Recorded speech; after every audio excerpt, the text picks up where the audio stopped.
Hey everybody, welcome to Behavior Bites. I am Brad. And I am Mike, and we are also joined by our producer Aaron, who's behind the camera. Hello. Okay, you guys, today is part 2 of our 4-part series on taking breaks at school, right, Mike? Yeah, and the reason we chose that format is to make sure that we can be real purposeful in how we're giving kids breaks. So today's version of the breaks is a rewards-based break.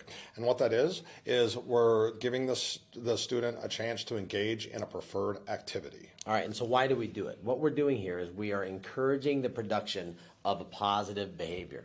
And we do that by reinforcing it when we see it. It's all about catching the kid being good. Yeah, exactly.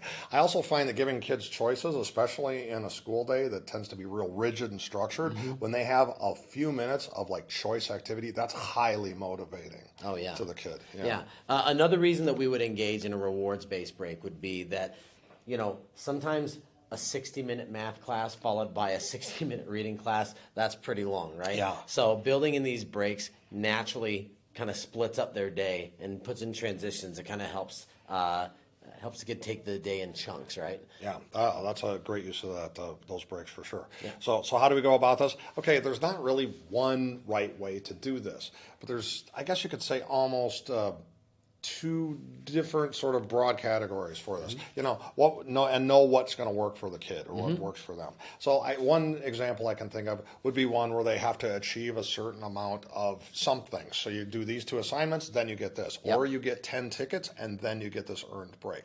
Another possible one is a little bit more impromptu, where a kid might be really working hard and struggling on a certain assignment. Hey, when you're done with this, then you can have that 5-minute iPad break. Right. Know your kid, recognize what they need, right? Yeah. So guys, like Mike said, there's not like a set way to do it, but there are some guidelines, some helpful tips that we want to go through with you guys. First thing, set a time limit and stick to it, okay? Go out right now and buy the loudest kitchen timer that you can find and use that in your classroom and stick to that time consistently. When it's time to go back, you go back.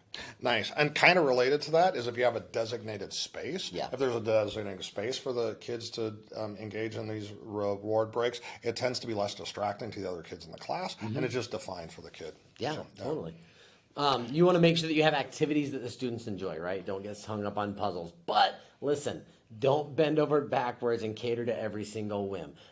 Kids are kids. They're going to find something fun with whatever you've got. Just make sure that you've got a lot of choices for them. And then before they go back to class, Mike, touch base with them. Make sure that they are doing okay. Make sure that they know what the expectations are before they go back to class.